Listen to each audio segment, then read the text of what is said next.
오늘은 에스키모 전승의 북극 거인과 트롤과의 연관성, 그리고 전 세계에 흩어져 있는 거인 네피림 신화에 대해서 하겠습니다. 제가 얼마 전에 이제 고대 페루의 식인 거인들 이걸 한번 올렸었죠. 그랬더니 근거가 무엇이냐, 근거 자료가 무엇이냐 어떤 분이 물어보셔서 제가 찾아보니까 그 스페인 정복자들이 이제 거인에 대한 문서 기록을 엄청나게 남겼습니다. 그건 이제 외국 분들이 이제 많이 이제 해놓으셨는데, 외국의 기독교인 분들이. 저번에 제가 얘기한 맨 이팅 게이 자이언트, 고대 페루의 식인 게이 거인들, 동성애하는 거인들이죠.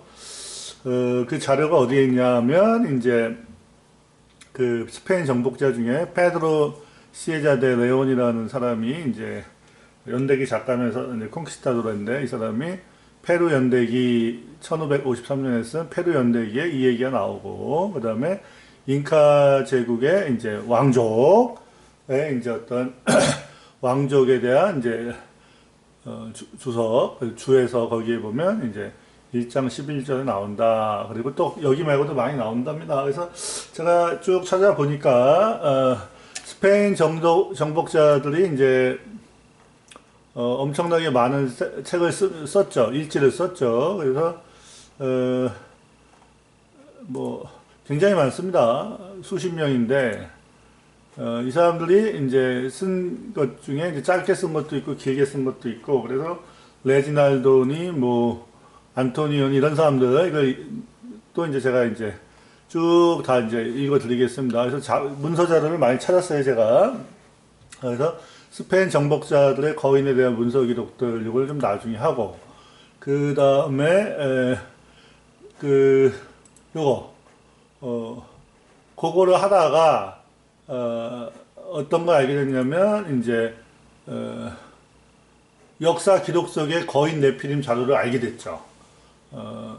지금 이제 2000년 전부터 쭉 거인에 대한 기록, 문서 기록이 있습니다.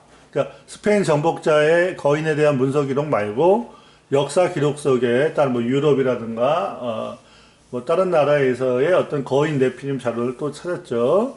그리고 나서 전 세계 거인 네피림 신화가 흩어져 있다는 걸 알게 됐죠. 그리고 결국에는 전 세계 중에 북극권도 있겠죠.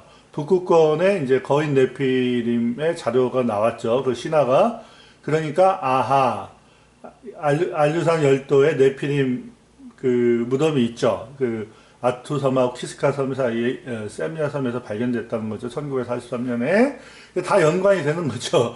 제가 근데 이거 한꺼번에 다 찾긴 했는데 한꺼번에 할 수가 없기 때문에 오늘은 에스키모 전승의 북극 거인, 그 다음에 전 세계에 흩어져 있는 네피림 신화. 그러니까 북극권에도 네피림 신화, 거인의 그 전승 민담이 있습니다. 그러니까 전 세계에 다 있다는 거죠. 그래서 요 두 가지를 하고 내일이나 모레쯤에 이제 스페인 정복자들의 거인에 대한 문서 기록, 그 다음에 역사 기록 속의 거인 네피림 자료를 하고, 그 다음에 이제 거대 거인들 타이탄에 대해서 이제 한번 해보겠습니다. 그래서 자, 그러면 오늘은 에스키모 전승의 북극 거인을 할 건데, 이거를 하면 좀 딱딱할 수 있어서 제가 북극 거인은 거대한 이제 그 인간 유사 괴물의 전설이 있죠. 그가 트롤이죠, 트롤. 그래서 그거의 연관성을 지면서 한번 얘기를 해보겠습니다. 제가 저번에 요 알래스카 요 알류산 열도에 거인의 그 무덤, 네피림의 무덤이 발견됐다 그랬죠. 그러면 당연히 이 북극권에 또 거인 네피림의 자료가 있어야 되는 거죠. 신화도 있어야 되는 거죠. 제가 재작년에 한번 올렸었는데 이번에 더 연관성을 찾은 거죠. 그 신화가 있습니다. 그래서 이 전체에 걸쳐 살던 애들이 이제 이누이트, 에스키모족이죠. 그리고 이쪽 핀란드, 스웨덴 쪽에는 이제 랩족이라고 그러죠. 근데 요 사람들이 공통적으로 전부 다 거인과 트롤의 전설을 갖고 있다. 이것이 우연이 아니다. 그런 거죠. 그래서 카나다의 이제 이누이트들이 요즘 이제 책을 많이 쓰고 있습니다. 그래서 어떤 책이냐면 요건 좀 오래된 책이고, 요거는 이제 그림책인데, 투니트라는 족속이 있었답니다. 그래서 이 북극권에 에스키모들이 오기 전에, 그러니까 왔을 때 이미 거인들이 살고 있었다는 겁니다. 그래서 제가 저번에 베링해협이나 아니면 알루산 열도를 거쳐서 거인이 갔을 거다, 구대륙에서. 그때 제가 근거 자료로 뭘 들은 거죠?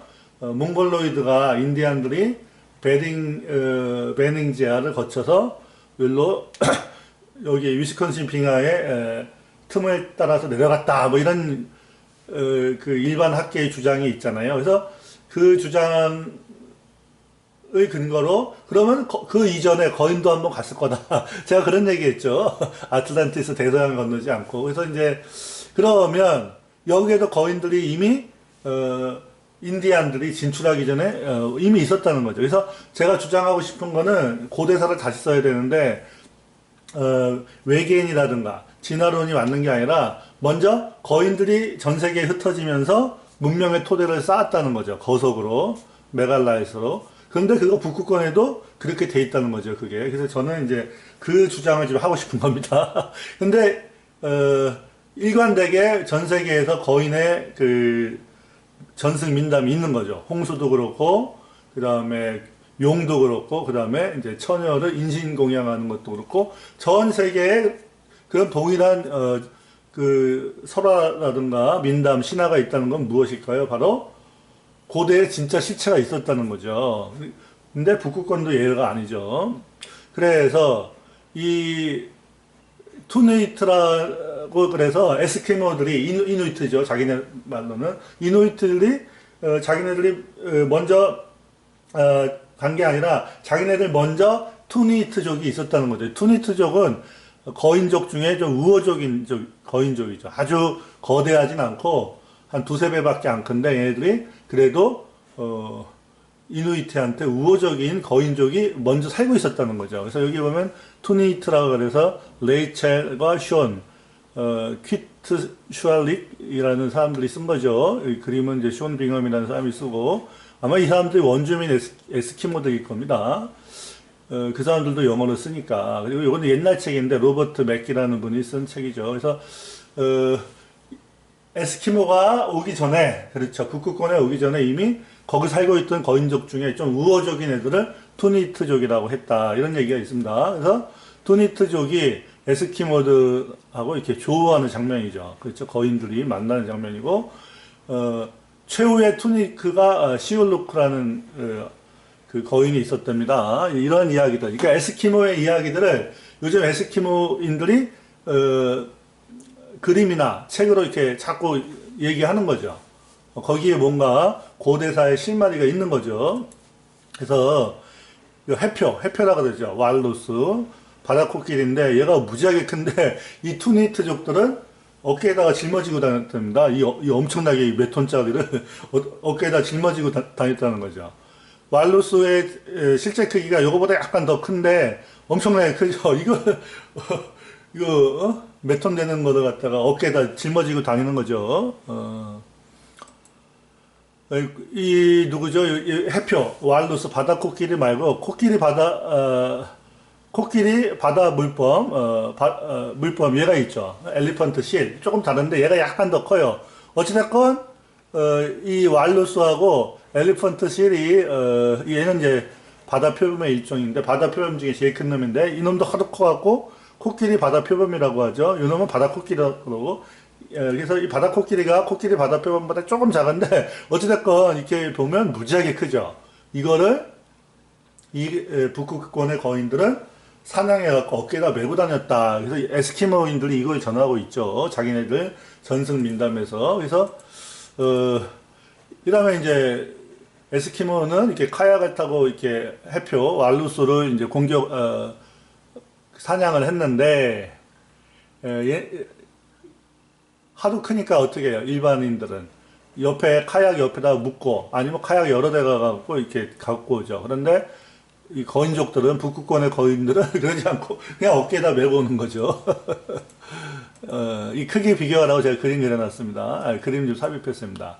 그런데 이 투니트족들은 이게 일반인이죠. 일반 이누이트, 일반 에스키모인데 두세 배가 큰 거예요. 그래서 이 해표를 어깨에다 그냥 메고 다니는 거죠. 해표를. 그런데 투니트 중에 조금 더 큰 애들이 있습니다. 그러면 이게 가뿐하게 어깨에 메고 다니는 거죠. 일반인들 한 3분의 1밖에 안 되는 거죠. 그래서 한 두세 배 큰 거죠. 투니트족이. 예. 그런데 투니트족 말고 더 고대에는 훨씬 큰 거인족들이 있었답니다. 그래서 사람을 손에 놓고 다닐 정도, 어깨나 손에 대고 다닐 정도의 거대한 이 거인들이 북극권에 고대에 살았다. 이런 얘기를 캐나다 에스키모들이 많이 한답니다. 그러니까 여기에 뭔가 고대에, 아주 고대에 뭔가 실체가 숨겨져 있는 거죠. 왜냐하면 에스키모들이 이거를 아무 근거 없이 이런 이야기를 지어낸 게 아니라는 거죠. 그래서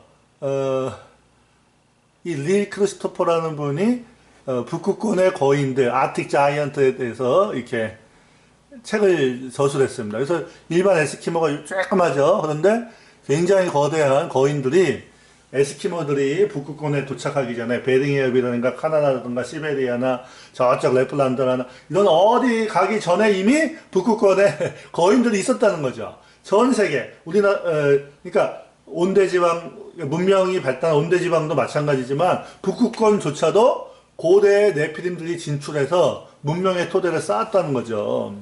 선주민이죠. 그러니까 지금 고대사를 다 다시 써야 됩니다.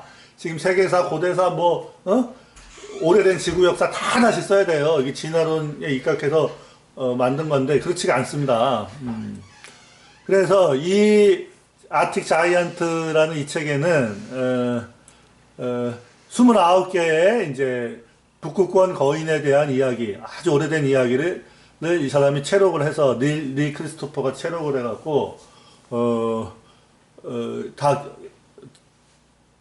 기록을 해놓은 거죠. 그래서 수백 년 동안, 사실은 수천 년 동안인데, 수천 년 동안 이누이트가 오랫동안 세대에서 세대로 건너서 전해온 그러한 북극권의 거인들, 그래서 북극을 다스리던 거인들에 대한 고대의 거인들이 북극을 다스렸다는 이야기, 밤에 이제 이야기해주던 그 얘기들을 29개를 담았다, 이렇게 되어 있습니다. 그래서 이 책은 이제 북극의 거인 전설에 대해서 이누이트의 오랄 트러디션, 그러니까 구전 전승의 기초에서 썼다는 거죠.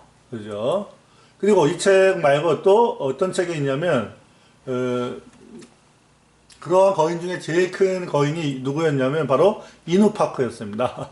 아까 이제 투니트족, 이제 조금 작은 애들, 그러니까 최근에 에스키모가 예를 들면 12,000년 됐다고 해봅시다. 15,000년에서 12,000년 전에 몽골로이드가 걸로 진출을 했는데 이미 그 전에 누가 있었다는 겁니까? 거인 족속들이 있는데 최후의 마지막 거인족이 바로 투니트족이죠. 약간은 우호적이면서 그 다음에 좀 덩치가 작았죠. 그런데 그 전에는 훨씬 거대한 애들이 있었다는 거죠.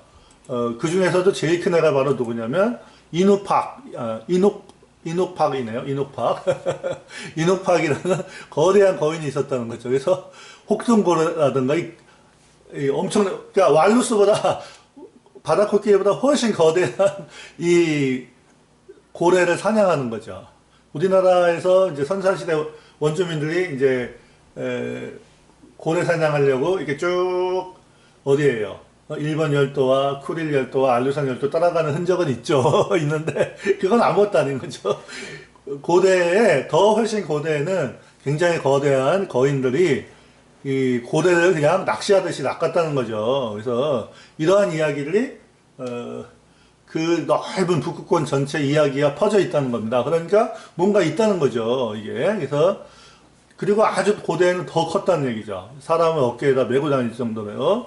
이렇게 거대한 거인이 있었다, 이런 얘기가 있습니다. 그리고 실제로 요 술록이라든가 사슴도 굉장히 큰 놈들이 있습니다. 고대에는. 그런 거는 이제 나중에 할게요. 그래서 이누팍과 같은 거대한 거인들은 고래를 그냥 어떻게 해요? 낚시하는 거죠, 낚시. 혹등고래라든가 수염고래들, 이런, 귀신고래, 이런 거를 낚시하는 거죠. 여기 보면 카약이 나오죠. 그래서 일반 에스키모 이렇게 쬐끈하죠. 그러니까 투니트 쪽보다 훨씬 거대한 거인의 전설이 어디에?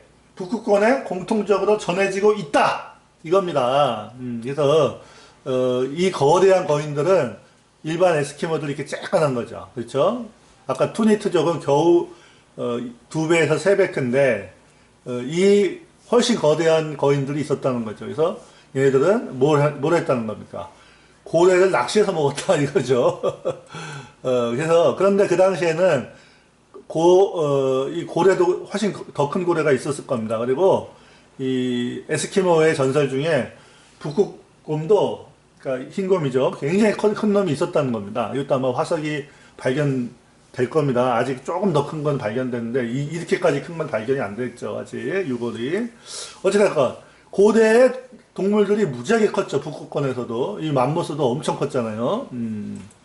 자, 그래서 저는 이 거대한, 그러니까 거인들 중에 굉장히 거대한 놈들, 뭐 10m대의 거인들은 아마 트롤하고 관련이 있지 않나. 왜 그러냐면 얘네들이 약간 기형이거든요. 우리하고 조금 다르게 생겼거든요.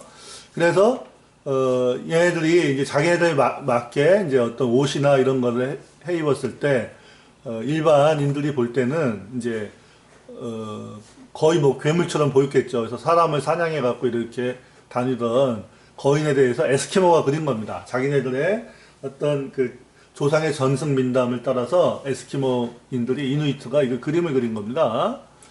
그래서 이렇게 했는데 저는 이게 북극권의 트롤이 고대의 거인들하고도 관련이 있다. 굉장히 거대한 거인들하고 관련이 있다고 생각합니다.